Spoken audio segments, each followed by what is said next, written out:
Reka nongere mbasuhuze kandi mbifurize kugubwa neza no gukomeza kugira itariki nziza 27 aho dusatiriye impera z'ukwezi kwa kabiri.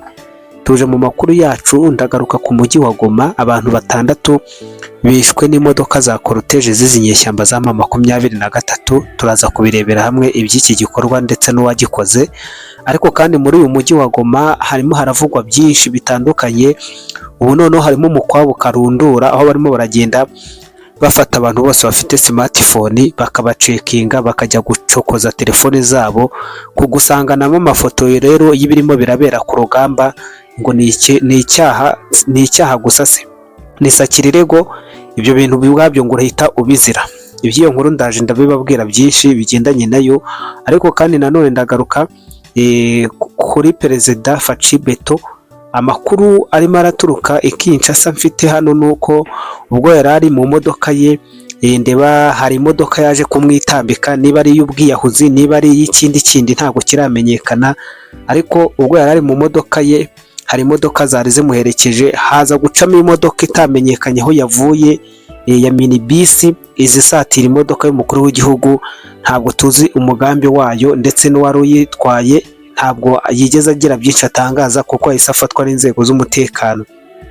Iyo nkuru ndaza gukomeza kandi ku bufatanye hagati ya Leta Zunze Ubumwe za Amerika na Repubulika ya Demokarasi ya Kongo. Hari amakuru arimo aragaruka kuri Liyetona Koloneli Wiringoma, aho ibinyamakuru byinshi by'izi nyeshyamba birimo biremeza yuko gatigeze apfa, ngo uyu mugabo ngashobora kuba nawe ngafite ahandi hantu aherereye. Aho hantu ntabwo haramenyekana, ese yagiye gukora yiki kuki yaba Wiringoma yaba Makenga uyu mwanya wa none bose baravugwaho kuba bararashwe. Ariko ku binyamakuru byabo ntabwo Wiringoma we wemejwe yuko yapfuye, n'ibinyamakuru bikomeye nka za Reuters ndetse n'ibindi. Wiringoma ntabwo baremera yuko yapfuye, niba ari ihungabana ryo mu mutwe ntabwo mbizi, ibyo nabyo turabirebera hamwe. Iyi ni inkubi, mbahaye ikaze cyane mu mwese mukomeje kugenda mubana natwe umunsi ku wundi. Hari amakuru yahereye mu gitondo akwirakwira ku mbuga nkoranyambaga ndetse nabonye i Kigali bo bayaserebuye bajya no kuyanywera.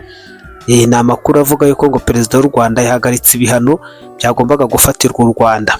Ni amakuru agaruka kuri Senateri Landisey Graham, uvugwa yuko mu mpera z'uku kwezi kwa mbere aribwo Perezida Paul Kagame yamuhamagaye bakagira ibyo baganira, bakagira ibyo bemeranyaho, akamusaba kujya kumufasha gutambamira ibihano byari birimo birafatirwa muri White House. Uyu Profeseri rero Graham akaba yaragiye akitambika rwose muri White House, akarambarara hasi agafunga imiryango y'ibihano bikaza kurangira. Ariyo mpamvu bitigeze bigaragara ugereranije n'umuvuduko byari birimo birafata.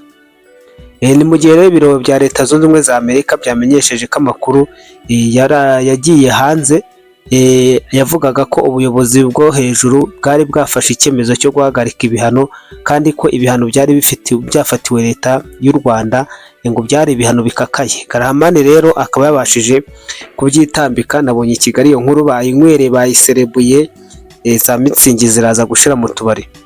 Igoma nk'uko nari nkomeje mbibabwira, mu mujyi wa Goma abantu 6 bahasize ubuzima nyuma y'uko imodoka za M23 zari ziri ku muhanda wa Goma Rucuru. Abantu 6 nibo bamaze kwicwa ku mugoroba wo kuwa 4 ku itariki ya 26 Gashyantare ahagana kuri Kabutembo. Ni ku muhanda wa Goma Rucuru ubwo habaga impanuka yatewe n'imodoka za M23 zari ziri muri cortege. Ababonye ibyo ngibyo bakavuga yuko amakuru yavuye mu bantu baho. Imodoka zasohokaga ku kibuga cy'indege mpuzamahanga cya Goma zigana mu mujyi wa Goma nyirizina, ngo zagonganye. Noneho mu kugongana kwazo zisekura moto yari itwaye abantu, itwara abantu, moto yari itwaye abantu 5, ngo n'umushoferi. Ntabwo nzi niba ibi bintu bibaho ko moto muri Kongo naho moto zitwara abantu nka kuriya ko muri Uganda, kumenyerewe ko mu Rwanda nta urenza 2. Ngo n'imodoka yari itwaye abantu, moto yari itwaye abantu 6. Noneho ngo mu gutwara abo ngabo izo modoka zasekuye iyo moto, abo bose uko ari 6 bahata bahasiga ubuzima.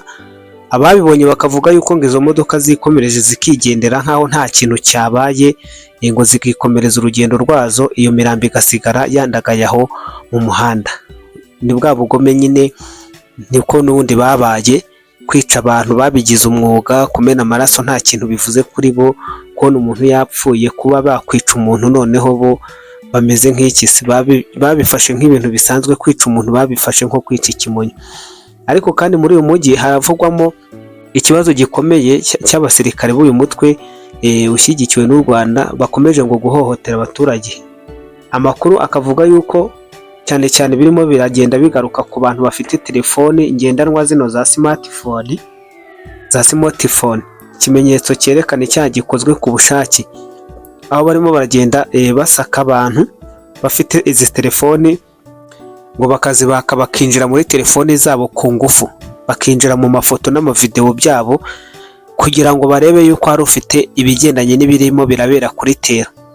Kuba ufite amafoto cyangwa video z'amakuru birahagije kugira ngo bibemerere gukora ibikorwa by'ubushinyaguzi ndetse no kuba bagufunga cyangwa bakakwica. Bisobanuye yuko ngo badashaka ko hari umuntu umenya amakuru n'uyu n'umwe agendanye n'ibyo barimo barahura nabyo kuri tera. Uko gushakisha telefoni kwa za smartphone birahisha ukuri koroshye. M23 yatsinzwe intambara y'imitima, noneho ubu rero bamaze gushyiraho izindi ngamba na bariyeri zo kugira ngo hatagira umuntu umenya ibirimo biraba. Bityo hakaba abaturage batabaza yuko imiryango mpuzamahanga nka Human Rights Watch ndetse n'indi miryango itegamiye kuri leta ikwiye gutabaranya, ngo kuko iki nacyo ni icyaha cyo kwinjira mu mabanga y'umuntu ku ngufu ndetse no kwica ubuzima n'uburenganzira ku makuru, ngo kugirira abantu urubanza mu buryo butemewe hashingiwe ku bimenyetso bitari byo.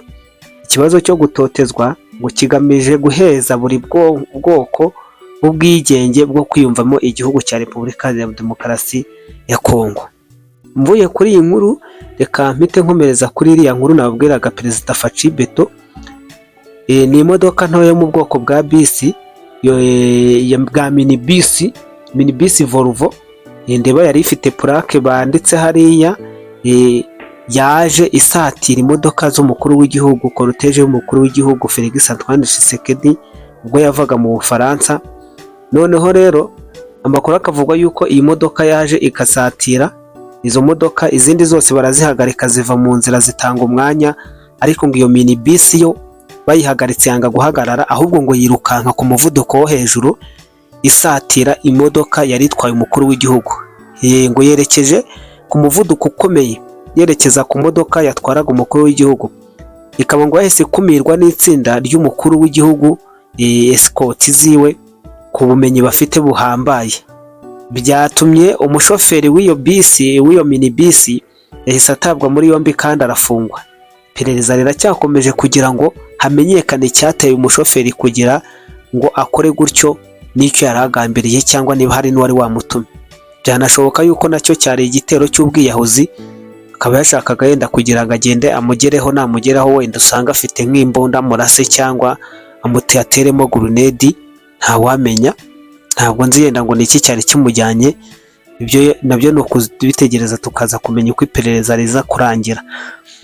Mu bufatanye bw'igihugu cya Leta Zunze Ubumwe za Amerika rero ndetse na Repubulika ya Demokarasi ya Kongo, hari amakuru arimo aturuka ku rugamba avuga yuko ubu Leta Zunze Ubumwe za Amerika ziri gufasha Kongo mu guhangana n'imitwe yitwaje intwari ikorera mu burasirazuba bwa Repubulika ya Demokarasi ya Kongo. Amakuru avuga ko Leta Zunze Ubumwe za Amerika zahaye Repubulika ya Demokarasi ya Kongo amakuru ajyanye n'umutekano no kuyobora ku rugamba, by'umwihariko ngo bakoresheje indege zabo z'ibihangange. Ubwo niba ari indege za Leta Zunze Ubumwe za Amerika, ariko ngo nta gihugu n'iki na kimwe kigeze kigaruka kuri aya makuru y'uburyo cy'Amerika yaba yatanze izi ndege z'ibihangange zavuye Washington. Ubwo ntimuze kumbwa nimba ari za F-16, niba ari za ndege z'impigi z'abanyamerika, ariko biravugwa yuko hari ibikoresho bya rutura bigendanye n'ikirere byamaze kuva Washington bikaba byamaze kwerekezwa hano i Kinshasa. Reka mbashimire, mukomeze kugubwa neza.